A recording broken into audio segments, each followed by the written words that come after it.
বাচ্চার প্রতি ভালোবাসা। একদা একটা গ্রামে তুলসী এবং জগন্নাথ নামের স্বামী স্ত্রী বসবাস করতেন। তারা দুজন খুবই ভালো মানুষ ছিলেন। জগন্নাথ রিক্সা চালিয়ে টাকা উপার্জন করে পরিবারের ভরণ পোষণ করতেন। সে তার পরিবারের জন্য সারা দিন রিক্সা চালাতেন। তাদের কোনো সম্পত্তি ছিল না, তারপরেও দুজন স্বামী স্ত্রী মিলেমিশে থাকতেন এবং সুখ দুঃখ ভাগ করে নিতেন। তারা দুজন স্বামী স্ত্রী ভগবান ভেঙ্কটেশ্বরের পরম ভক্ত ছিল। তাদের পরিবারের যা কিছু সুখ দুঃখ সমস্ত তারা দুজন ভগবান ভেঙ্কটেশ্বরকে শেয়ার করতেন। মন্দিরটা ছিল তাদের বাড়ি থেকে কিছুটা দূরেই। এইভাবে বেশ কিছুদিন কেটে যায়। একদিন জগন্নাথ আর তুলসী স্বামী ভেঙ্কটেশ্বর ভগবানের মন্দিরে যাওয়ার জন্য তৈরি হচ্ছিলেন। তুলসী, তাড়াতাড়ি করো, মন্দিরে যেতে হবে। মন্দির থেকে এসে আবার আমাকে কাজে যেতে হবে। হ্যাঁ ঠিক আছে, আমি এক্ষুনি তৈরি হয়ে নিচ্ছি। আজকাল আমি কিন্তু মন্দিরে খুবই কম যাচ্ছি, তাই না? হ্যাঁ, তুমি তো প্রত্যেক দিন সকালে কাজে চলে যাও, তাই ভাবলাম আজকে যাওয়াটা ভালো হবে। আমার মাঝে মাঝে মন্দিরে যেতে ইচ্ছা করে না।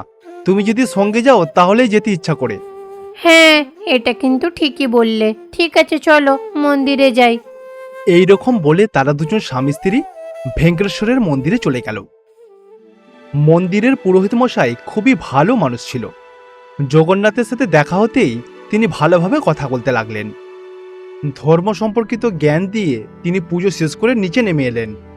আরে জগন্নাথ বাবু, কি ব্যাপার? অনেক দিন হয়ে গেছে মন্দিরে দেখতে পাইনি।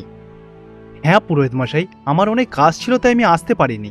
তুমি মন্দিরে আসতে পারোনি, ঈশ্বর কিন্তু তার সত্ত্বেও তোমাকে অনেক ভালো রেখেছে, তাই না? হ্যাঁ পূজারী মশাই, আপনি কিন্তু ঠিকই বলেছেন। হ্যাঁ পুরোহিত মশাই, আমাকে তো পরিবারকেও দেখতে হবে, তাই না? ঠিক আছে জগন্নাথ, মন্দিরে কিন্তু মাঝে মাঝে এসো। এতে করে ভগবান কিন্তু অনেক খুশি হবে, তোমার পরিবারকেও অনেক ভালো রাখবে। চলো তোমাদের পুজোটা করে দিই। তারপর পুরোহিত মশাই তাদের দুজনের নামে পুজো শেষ করে অন্যদিকে তারা দুজন স্বামী স্ত্রী হাত জোড় করে প্রার্থনা করতে লাগলো। এইভাবে পুজো সম্পূর্ণ করা হলো। মন্দিরে এসে তোমার মনটা শান্ত হয়েছে তো? হ্যাঁ তুলসী, অবশ্যই। মন্দিরই একমাত্র শান্তির জায়গা। আমাদের দুঃখ কষ্টকে দূর করে আমাদের সবসময় খুশিতে থাকতে হবে। সেই জন্যই তো আমি এত কঠোর পরিশ্রম করি গো, যাতে তোমার কোনো রকম কোনো কষ্ট না হয়। হ্যাঁ, আমরা এত খুশি এই কারণে আছি কারণ ভগবান আমাদের সঙ্গে রয়েছেন। হ্যাঁ, ভগবানকে গোটা পৃথিবী চালাতে হয়। ভগবান কিন্তু ঠিকই জানে যে তার ভক্তদের কখন কিভাবে তাদেরকে ভালো রাখতে হবে। ভগবানের প্রতি বিশ্বাস হারানো আমাদের উচিত না। এইভাবে তারা দুজন স্বামী স্ত্রী কথা বলে পুজো শেষ করে বাড়িতে চলে গেল। বেশ কয়েক মাস কেটে যাবার পরে তুলসী গর্ভবতী হলো। তার স্ত্রী গর্ভবতী হয়েছে এটা শুনে জগন্নাথ অনেক খুশি হলো। তার স্ত্রীর খুব ভালো করে যত্ন করতে লাগলো। আচ্ছা, তোমার কি মনে হয় আমাদের ছেলে হবে নাকি মেয়ে? দেখো, কি হবে সেটা গুরুত্বপূর্ণ না। তুমি ভগবানের প্রসাদ গ্রহণ করবে আর বিশ্রাম নেবে। হ্যাঁ, তুমি কিন্তু কথাটা একদমই ঠিকই বললে। আমরা আর কয়েকদিনের মধ্যে আমাদের সন্তানকে দেখতে পাবো, এইটা ভেবে সত্যি আমি অনেক খুশি। কয়েকদিনের মধ্যেই তার একটা সন্তানের জন্ম দেয়। এইটা দেখে তারা দুজন স্বামী স্ত্রী অনেক খুশি। বাচ্চাটিকে দেখে তাদের দুজনের খুশির কোনো শেষ ছিল না। আমাদের বাচ্চাটা কি সুন্দর হয়েছে, তাই না? হ্যাঁ তুলসী, আমি আমার সন্তানের অনেক বেশি যত্ন নেব, যাতে তার কোনো রকম কোনো ক্ষতি না হয়। তুমি ছাড়া আমাদের খেয়াল কে রাখবে? হ্যাঁ তুলসী, আমাদের যতই কষ্ট হোক না কেন, আমি আমার সন্তানকে কখনোই অভাব বুঝতে দেব না। যতদিন আমি সুস্থ রয়েছি ততদিন আমি অক্লান্ত পরিশ্রম করব। তাছাড়া আমার মাথার উপরে ভগবান ভেঙ্কটেশ্বর রয়েছে। তোমার কিন্তু কাজে যাওয়ার সময় হয়ে গেছে। হ্যাঁ তুলসী, আমি যাব, কাল সকাল থেকেই যাব। এইভাবে পরের দিন সকাল হয়ে গেল। প্রতিদিনের মতো জগন্নাথ তার রিক্সাটাকে নিয়ে কাজে বেরোনোর জন্য প্রস্তুত হচ্ছিল। ঠিক তখনই তার মাথাতে একটা চিন্তা আসলো। সে তখন তার স্ত্রীর কাছে গেল। তুলসী, আমি যাব আর ফিরে আসবো, তোমরা দুজন সাবধানে থেকো। হ্যাঁ, আমরা সাবধানে থাকবো, তুমিও কিন্তু সাবধানে থেকো আর তাড়াতাড়ি বাড়ি ফিরে এসো। হ্যাঁ তুলসী, আমি যাব আর আসবো। কেন তুলসী, কিছু সমস্যা হয়েছে নাকি? না, তেমন কোনো সমস্যা তো নেই, তুমি কিন্তু তাড়াতাড়ি ফিরে আসবে। আচ্ছা ঠিক আছে তুলসী, আমি যখন বাড়ি ফিরবো তখন আমার সন্তানের জন্য খেলনা নিয়ে আসবো। তুমি নিজের খেয়াল রেখো। তোমার কি আজ কাজে যেতে ভালো লাগছে না? এরপরে জগন্নাথ তার ছেলের সাথে কিছুক্ষণ খেলাধুলা করলো। তারপর সে তার রিক্সা নিয়ে কাজে বেরিয়ে পড়ল। রিক্সা চালাতে চালাতে তার মাথায় নানা রকম চিন্তা আসতে লাগলো। সে চিন্তা করছিল তার পরিবারকে সর্বদা কিভাবে সে খুশি রাখতে পারে। তারপর তিনি আবারও ভাবতে লাগলেন, আমার পরিবারকে সর্বদা আমাকে যত্ন করতে হবে। আমার এখন সন্তান হয়েছে, আমাকে আরও বেশি পরিশ্রম করতে হবে। কোনোদিন আমি যাত্রী পাই এবং কোনোদিন আমি যাত্রী পাই না। আমার যতই কষ্ট হোক, আমি আমার পরিবারকে কখনোই অভাব বুঝতে দেব না। এইভাবে চিন্তা করতে করতে রিক্সা চালাচ্ছিল। তখনই সামনের দিক থেকে দ্রুত একটা লরি এসে তাকে অ্যাক্সিডেন্ট করে বসল। জগন্নাথ আহত অবস্থায় মাটিতে পড়েছিল। তখনই স্থানীয় কিছু লোকেরা ওখানে জড়ো হলো এবং তাকে হাসপাতালে ভর্তি করা হলো। ওই গ্রামেরই একজন তার স্ত্রীকে এই খবরটা দিল। তার স্বামীর এইরকম অবস্থা শুনে তুলসী নিজেকে সামলাতে পারল না। সে বাচ্চাকে রেখে হসপিটালের উদ্দেশ্যে রওনা দিল। তুলসী কাঁদতে কাঁদতে হসপিটালের দিকে যাচ্ছিল। হে ভগবান, আমার স্বামীর কি হয়ে গেল? ওর যাতে কিছু না হয় ভগবান, ওকে আপনি রক্ষা করুন। ওর কিছু হয়ে গেলে আমি কি করে থাকবো? ও ছাড়া তো আমার কেউ নেই। হে ভগবান, আমার স্বামীকে বাঁচান। এইভাবে তুলসী তার স্বামীর জন্য কাঁদছিল এবং ভগবানকে বলছিল তার স্বামীর যাতে ক্ষতি না হয়। দৌড়াতে দৌড়াতে যখন সে হাই রোডে চলে এলো, তখন সামনের দিক থেকে একটা অটো এসে তাকে অ্যাক্সিডেন্ট করে বসলো। সঙ্গে সঙ্গে তুলসী মাটিতে পড়ে গেল। তার চোখ, কান, নাক থেকে রক্ত বেরোতে লাগলো। সঙ্গে সঙ্গে স্থানীয় কিছু লোকেরা তাকে হাসপাতালে ভর্তি করলো। একই হাসপাতালে দুজন স্বামী স্ত্রীকে ভর্তি করা হলো। প্রায় 2 দিন কেটে গেল, কিন্তু তাদের কোনো জ্ঞান ফিরল না। 2 দিনের মাথায় তারা দুজনেই মারা গেল। অন্যদিকে তাদের বাড়িতে যে সন্তানটা ছিল সে সম্পূর্ণভাবে ইতিম হয়ে গেল। বাচ্চাটা বিছানায় বসে বসে খিদের জ্বালাতে কান্নাকাটি করছিল। কিন্তু ওইটুকু ছোট্ট বাচ্চা, সে তো কিছুই জানে না। তার মা বাবা যে পৃথিবী ছেড়ে চলে গেছে সে সেটাও বোঝে না। তার মা বাবা চিরতরে বিদায় নিয়েছে পৃথিবী থেকে। বৈকুণ্ঠ থেকে সবকিছু ভগবান ভেঙ্কটেশ্বর লক্ষ্য করছিলেন। শিশুটির জন্য তার খুবই কষ্ট হচ্ছিল। যেহেতু তার প্রিয় ভক্ত তুলসী এবং জগন্নাথ ছিল, সেই জন্য ভগবান তাদের জন্য কিছু করার একটা সিদ্ধান্ত নিল। আমার প্রিয় ভক্ত তুলসী এবং জগন্নাথ, তারা জীবিত অবস্থায় আমাকে খুবই ভক্তি এবং শ্রদ্ধা করতেন। তারা দুজন স্বামী স্ত্রী সর্বদাই চাইতেন যেন তাদের সন্তান সর্বদা ভালো থাকে, সুখে থাকে। তাদের দুজনের আমার প্রতি অটুট বিশ্বাস ছিল যে ভগবানের পুজো করলে ভগবান অবশ্যই আমাদেরকে রক্ষা করবে। আমি আমার ভক্তের সন্তানের জন্য যা যা করণীয় সবটুকুই করব। ভগবান ভেঙ্কটেশ্বর মনে মনে এটা চিন্তা করলেন। সঙ্গে সঙ্গে ভগবান ভেঙ্কটেশ্বর তুলসী এবং জগন্নাথের বাড়িতে উপস্থিত হল। বাবু, তুমি খুবই ক্ষুধার্ত, তাই না?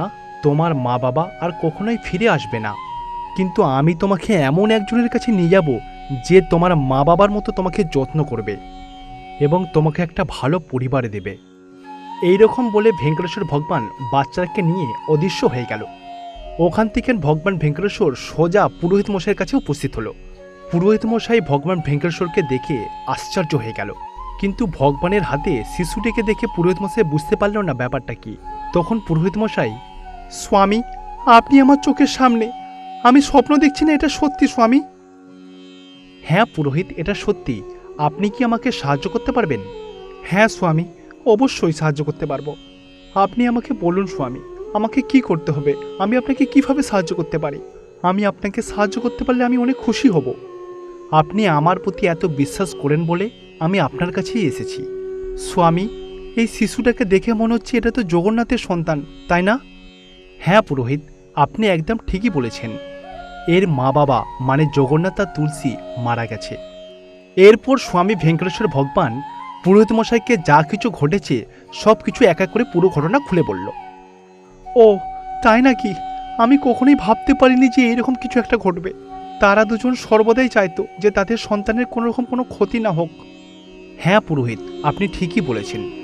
সেই জন্যই আমি এই শিশুটিকে আপনার কাছে এনেছি, কারণ আমার এই ছোট্ট ভক্তটা অনেক কষ্টে রয়েছে। তাহলে স্বামী, এখন আমাকে কি করতে হবে বলুন? দেখো পুরোহিত, এই বাচ্চাটাকে নিজের সন্তানের মতো করে আপনাকে যত্ন করতে হবে, এর খেয়াল রাখতে হবে।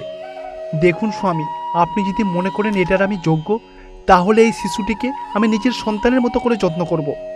আমার ভক্তের জগন্নাথের সম্পদ আমি আপনার হাতে তুলে দিচ্ছি। আমার দৃঢ় বিশ্বাস পুরোহিত যে আপনি এই সন্তানটিকে নিজের সন্তানের মতো করে রাখবেন। নিশ্চয়ই আপনার বিশ্বাস আমি কখনোই ভাঙব না। ঠিক আছে পুরোহিত, এই বাচ্চাটাকে আমি আপনার হাতে তুলে দিলাম। এই বাচ্চাটাকে আপনি সর্বদা যত্ন করবেন। আমি ওপর থেকে সর্বদা লক্ষ্য করব এবং বাচ্চাটাকে সাহায্য করব। আপনি একজন পিতা হিসাবে এই বাচ্চাটার সর্বদা যত্ন করবেন। এই কথা বলে ভগবান ভেঙ্কটেশ্বর পুরোহিতের হাতে বাচ্চাটাকে তুলে দিল। তারপর ওখান থেকে নদীর হয়ে গেল। অন্যদিকে পুরোহিত মশাই ওই শিশুটিকে নিজের সন্তানের মতো করে ভালোবাসতে লাগলো। তাকে ভক্তিমূলক সমস্ত রকম শিক্ষা দিতে লাগলো। ভগবানের আশীর্বাদে ধীরে ধীরে শিশুটি অনেক বড় হয়ে গেল। ನಂದನಪುರದಲ್ಲಿ ಗೋವಿಂದಯ್ಯ ಅನ್ನುವ ಒಬ್ಬ ವ್ಯಕ್ತಿ ಇದ್ದ. ಅವನು ಹಾಲ್ ವ್ಯಾಪಾರ ಮಾಡ್ತಾ ಇದ್ದ. ಅವನ ಹತ್ರ ಸುಮಾರು ಹಸುಗಳಿತ್ತು. ಅದರಲ್ಲಿ ಅವನಿಗೆ ಇಷ್ಟವಾದ ಒಂದು ಹಸುನೂ ಇತ್ತು. ಆ ಹಸು ಅಂದ್ರೆ ಅವನಿಗೆ ಅಭಿಮಾನ ತುಂಬಾ ಜಾಸ್ತಿ ಇತ್ತು. ಆ ಹಸುವಿನ ಹೆಸರು ಲಕ್ಷ್ಮಿ.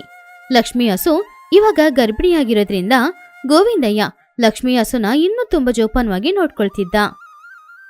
ಇಲ್ಲಿ ನೋಡು ಮಲ್ಲಿಕಾ, ನನ್ನ ಲಕ್ಷ್ಮಿ ಏನ್ ಮಾಡ್ತಿದ್ದಾಳೆ? ಅವಳು ಊಟ ತಿನ್ಲಾ? ಲಕ್ಷ್ಮಿ ಯಾವಾಗ್ಲೂ ತಿಂದು ಅವಳು ಮಲಗಿದ್ದಾಳೆ. ನೀವೇ ಇಲ್ಲಿವರೆಗೂ ಊಟ ಸಹ ಮಾಡಿಲ್ಲ. ಬೆಳಗ್ಗೆನೆ ಎದ್ದು ಹಾಲು ಕರೆದು ಆ ಹಾಲನ್ನ ಊರೊಳಗಡೆ ತಗೊಂಡು ಹೋದ್ರಿ. ಊರಲ್ಲಿರೋ ಎಲ್ರೂ ಮನೆಗೆ ಹಾಲು ಕೊಟ್ಮೇಲೆ ಅಡವಿಗೆ ಹೋಗಿ ಹಸುಗಳಿಗೆ ಹುಲ್ ತಗೊಂಡ್ ಬರ್ತಾ ಇದ್ದೀರಾ. ಇವಾಗ್ಲಾದ್ರೂ ಬಂದು ಸ್ವಲ್ಪ ಊಟ ಮಾಡಿ ಹೋಗಿ ಕೈಕಾಲ್ ಮುಖ ತೊಳ್ಕೊಂಡ್ ಬನ್ನಿ. ಇಲ್ಲ ಇಲ್ಲ, ಮೊದಲು ನಾನು ಗೋಶಾಲೆಗೆ ಹೋಗ್ಬೇಕು. ನನ್ನ ಹಸುಗಳೆಲ್ಲ ಹೇಗಿದೆ ಅಂತ ನೋಡ್ಬೇಕು. ಇಲ್ಲಾಂದ್ರೆ ನನಗೆ ಊಟನೇ ಇಳಿಯಲ್ಲ. ನೀನು ಊಟನ ತೆಗ್ದಿಡೋ, ನಾನು ಹೋಗಿ ಹಸುಗಳನ್ನ ನೋಡ್ಕೊಂಡ್ ಬರ್ತೀನಿ. ಹಾಗಂತ ಮನೆಯೊಳಗಡೆ ಕೂಡ ಹೋಗದೆ ತಕ್ಷಣ ಗೋವಿಂದಯ್ಯ ಗೋಶಾಲೆಗೆ ಹೋದ. ಅಲ್ಲಿ ಗೋಶಾಲೆಯಲ್ಲಿ ಲಕ್ಷ್ಮಿ ಹಸು ಊಟ ಮಾಡಿ ಮಲಗಿ ನಿದ್ರೆ ಮಾಡ್ತಿತ್ತು. ಆವಾಗ ಗೋವಿಂದಯ್ಯ ನಡ್ಕೊಂಡ್ ಬರೋ ಶಬ್ದ ಕೇಳಿ ನಿದ್ರೆ ಮಾಡ್ತಾ ಇದ್ದ ಲಕ್ಷ್ಮಿ ಹಸು ಎಚ್ಚರವಾಗಿ ನೋಡಿತು. ಗೋವಿಂದಯ್ಯ, ಬಂದ್ಯಾ? ಬೆಳಗಿಂದ ನಾನಿನ್ನ ನೋಡೋದಕ್ಕೋಸ್ಕರನೇ ಕಾಯ್ತಾ ಇದ್ದೀನಿ. ಹೌದು, ಯಾಕೆ ನನ್ನ ನೋಡಕ್ ಬರ್ಲಿಲ್ಲ? ನಾನು ಎದ್ದ ತಕ್ಷಣ ನಿನ್ನ ಹತ್ರನೇ ಬಂದೆ ಲಕ್ಷ್ಮಿ. ಆದ್ರೆ ನೀನು ಒಳ್ಳೆ ನಿದ್ರೆ ಮಾಡ್ತಾ ಇದೀಯಾ? ನಿನ್ನನ್ನ ಯಾಕೆ ಎಬ್ಬಿಸ್ಬೇಕು ಅಂತ ನಾನು ಹಾಲು ತಗೊಂಡು ಹೋಗ್ಬಿಟ್ಟೆ. ಅರೆ, ನನ್ನನ್ನ ಎಬ್ಸಿರ್ಬೋದಲ್ವಾ? ನೀನು ಬರ್ಲಿಲ್ಲ ಅಂತ ನಾನು ಎಷ್ಟ್ ಬೇಜಾರ್ ಮಾಡ್ಕೊಂಡೆ ಗೊತ್ತಾ? ಸರಿ, ಇನ್ನು ಬೆಳಿಗ್ಗೆ ನಾನೇ ಬಂದು ನಿನ್ನನ್ನ ಎಬ್ಬಿಸ್ತೀನಿ. ಅದೆಲ್ಲ ಇರ್ಲಿ, ನಿನಗೇನಾದ್ರೂ ಕೋರಿಕೆ ಇದೆಯಾ? ಎಲ್ರೂ ಹೇಳ್ತಾರೆ ಅಲ್ವಾ, ಹೆಂಗಸರು ಗರ್ಭಿಣಿಯಾಗಿರುವಾಗ ಸುಮಾರು ಕೋರಿಕೆಗಳು ಬರುತ್ತೆ ಅಂತೆ. ನಿನಗೆ ಆ ರೀತಿ ಏನಾದ್ರೂ ಇದ್ರೆ ಹೇಳೋ, ಅದನ್ನ ಖಂಡಿತ ನಾನು ಈಡೇರಿಸ್ತೀನಿ. ಹೌದ್ರಿ, ನಿಜಾನೇ. ಗರ್ಭಿಣಿ ಹೆಂಗಸರ ಆಸೆಯನ್ನ ನೆರವೇರಿಸಿದ್ರೆ ಆ ದೇವ್ರ ಆಶೀರ್ವಾದ ಮಾಡ್ತಾನೆ. ಅದ್ರಲ್ಲೂ ಆ ದೇವರಿಗೆ ತುಂಬಾನೇ ಇಷ್ಟವಾದ ಪ್ರಾಣಿ ನೀನೆ. ಹಸುಗಳಂದ್ರೆ ದೇವರಿಗೆ ತುಂಬಾ ಇಷ್ಟ. ನಿನ್ ಕೋರಿಕೆನ ನಾನು ಈಡೇರಿಸಿದ್ರೆ ಆ ದೇವ್ರು ನನಗೆ ತುಂಬಾ ಒಳ್ಳೇದ್ ಮಾಡ್ತಾನೆ. ಹೇಳು, ನಿನಗೇನಾದ್ರೂ ಕೋರಿಕೆ ಇದೆಯಾ? ನನಗೆ ಆ ರೀತಿ ಆಸೆ ಏನೂ ಇಲ್ಲ. ಆದ್ರೆ ಮನೆಯಿಂದ ಹೊರಗಡೆ ಹೋಗಿ ಸುಮಾರು ದಿನ ಆಯ್ತು. ನಾನು ಸುಮಾರು ದಿನದಿಂದ ಮನೆಯೊಳಗಡೆನೆ ಇದ್ದೀನಿ ಅಲ್ವಾ? ನನ್ನನ್ನ ಸ್ವಲ್ಪ ಹೊತ್ತು ಹೊರಗಡೆ ಕರ್ಕೊಂಡೋಗಿ ಬರ್ತೀಯಾ? ನಿನ್ನಿಷ್ಟ. ಹೋಗು, ಹೋಗಿ ಹಾಯಾಗಿ ಹೊರಗಡೆ ತಿರುಗಿ ಆಮೇಲೆ ಮನೆಗ್ ಬಾ.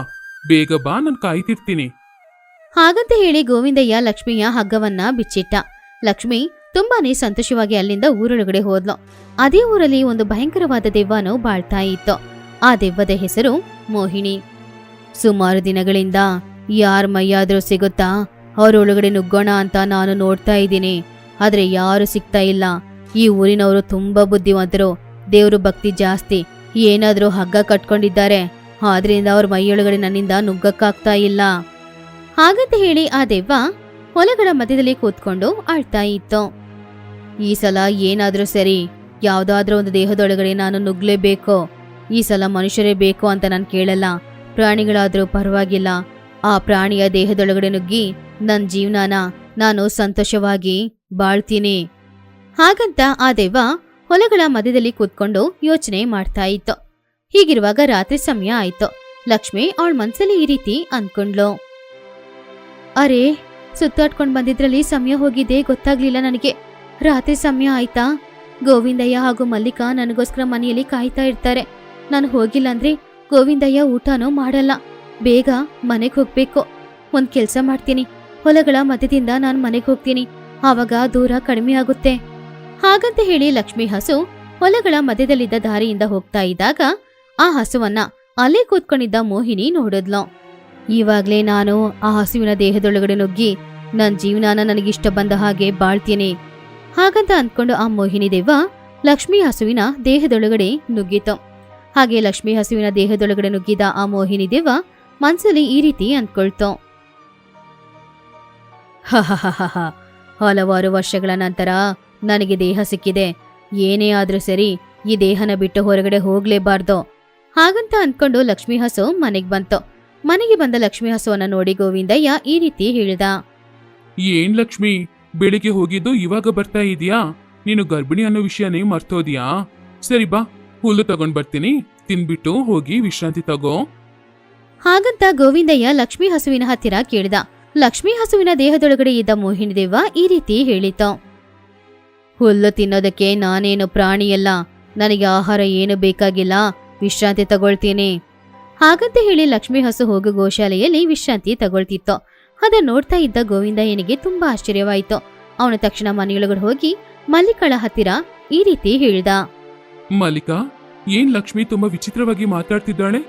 ಹುಲ್ಲು ತಿನ್ನಕ್ಕೆ ನಾನೇನು ಪ್ರಾಣಿನ ಅಂತ ಕೇಳ್ತಿದ್ದಾಳೆ? ಸುಮ್ನೆ ಏನಾದ್ರೂ ಆಟಾಡೋದಕ್ಕೋಸ್ಕರ ಅವಳು ಆ ರೀತಿ ಹೇಳಿರ್ತಾಳೆ.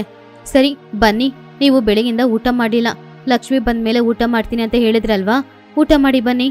ಹಾಗಂತ ಗೋವಿಂದಯ್ಯನನ್ನ ಕರ್ಕೊಂಡು ಹೋಗಿ ಮಲ್ಲಿಕಾ ಅವನಿಗೆ ಆಹಾರನು ಬಡಿಸಿದ್ಲು. ಮರುದಿನ ಬೆಳಗ್ಗೆನೆ ಗೋವಿಂದಯ್ಯ ನಿದ್ರೆಯಿಂದ ಎದ್ದ ತಕ್ಷಣ ಅವನು ಗೋಶಾಲೆಗೆ ಹೋದ. ಅಲ್ಲಿ ನಿದ್ರೆ ಮಾಡ್ತಾ ಇದ್ದ ಲಕ್ಷ್ಮೀ ಹಸುನ ಎಬ್ಬಿಸ್ದ. ಅವಾಗ ಲಕ್ಷ್ಮೀ ಹಸುವಿನ ದೇಹದೊಳಗಡೆ ಇದ್ದ ಮೋಹಿನಿ ದೆವ್ವಕ್ಕೆ ತುಂಬಾನು ಕೋಪ ಬಂತು. ಆ ಕೋಪದಲ್ಲಿ ಆ ಮೋಹಿನಿ ದೆವ್ವ ಪಾಪ ಗೋವಿಂದಯ್ಯನನ್ನ ಒದ್ದೇ ಬಿಡ್ತು. ಗೋವಿಂದಯ್ಯ ದೂರ ಹೋಗಿ ಬಿದ್ಬಿಟ್ಟ. ಅರೆ, ಲಕ್ಷ್ಮಿ ಯಾಕೆ ಈ ರೀತಿ ಎಲ್ಲ ಮಾಡ್ತಾ ಇದ್ದಾಳೆ? ಆಶ್ಚರ್ಯವಾಗ್ತಿದೆ. ಸ್ವಾಮಿ ವೆಂಕಟೇಶ್ವರ, ನನ್ ಲಕ್ಷ್ಮಿಗೆ ಏನಾಯ್ತು ಅಂತ ನೀನೇ ನೋಡ್ಬೇಕು. ಅವಳಿಗೆ ಏನೂ ಆಗದೆ ಇರುವ ಹಾಗೆ ನೀನೇ ನೋಡ್ಕೊಳ್ಬೇಕು. ಹಾಗಂತ ಗೋವಿಂದಯ್ಯ ಅವನ ಇಷ್ಟ ದೈವವಾದ ವೆಂಕಟೇಶ್ವರ ಸ್ವಾಮಿಯ ಹತ್ತಿರ ಬೇಡ್ಕೊಂಡು ಆಮೇಲೆ ಉಳಿದ ಹಸುಗಳ ಹತ್ತಿರ ಹೋಗಿ ಹಾಲನ್ನ ಕರ್ದ ಹಾಲನ್ನ ಅಲ್ಲೇ ಹೊರಗಡೆ 2 ಮಡಿಕೆಯಲ್ಲಿಟ್ಟು ಅವನು ಸ್ನಾನ ಮಾಡೋದಕ್ಕೋಸ್ಕರ ಹೋದ. ಆವಾಗ್ಲೇ ಲಕ್ಷ್ಮೀ ಹಸು ನಿದ್ದೆಯಿಂದ ಎಚ್ಚರವಾಯಿತು. ಎಲ್ಲೋ ಹಾಲಿನ ವಾಸನೆ ಬರ್ತಾ ಇದೆ, ನನಗೆ ಹಾಲಂದ್ರೆ ತುಂಬಾ ಇಷ್ಟ. ಹಾ, ಅಲ್ಲಿ ಬಿಂದಿಗೆಯಲ್ಲಿ ಹಾಲಿದೆ, ಇವಾಗ್ಲೇ ಹೋಗಿ ಆ ಹಾಲನ್ನ ನಾನ್ ಕುಡಿತೀನಿ. ಹಾಗಂತ ಅಂದ್ಕೊಂಡು ಲಕ್ಷ್ಮೀ ಹಸು ಬಂದು ಅಲ್ಲಿ ಬಿಂದಿಗೆಯಲ್ಲಿದ್ದ ಹಾಲನ್ನ ಕುಡಿತಾ ಇತ್ತು. ಅದನ್ನು ನೋಡಿದ ಗೋವಿಂದಯ್ಯ ಹಾಗೂ ಮಲ್ಲಿಕಾ ಇಬ್ರು ಆಶ್ಚರ್ಯಪಟ್ರು. ಹಸು ಹಾಲನ್ನೇ ಕುಡಿಯುತ್ತಾ? ಈ ಲಕ್ಷ್ಮಿ ಯಾಕೆ ತುಂಬಾ ವಿಚಿತ್ರವಾಗಿ ನಡ್ಕೊಳ್ತಿದ್ದಾಳೆ? ಏನ್ ಲಕ್ಷ್ಮಿ, ಏನ್ ಮಾಡ್ತಾ ಇದೀಯಾ? ನೀನ್ ಮಾಡಿದ್ದು ಸರಿನಾ ಹೇಳು? ಹೀಗೆ ಹಾಲೆಲ್ಲ ನೀನ್ ಕುಡಿದ್ರೆ ಆಮೇಲೆ ಊರಲ್ಲಿರೋರ್ಗೆ ನಾನು ಯಾವ ಹಾಲನ್ನ ಕೊಡೋದು? ನನ್ನಿಂದ ದೂರ ಹೋಗಿ ವಿಶ್ರಾಂತಿ ತಗೋ. ನನ್ನೆನ್ನೇಲಿಂದ ದೂರ ಹೋಗ ಕೇಳ್ತೀಯಾ?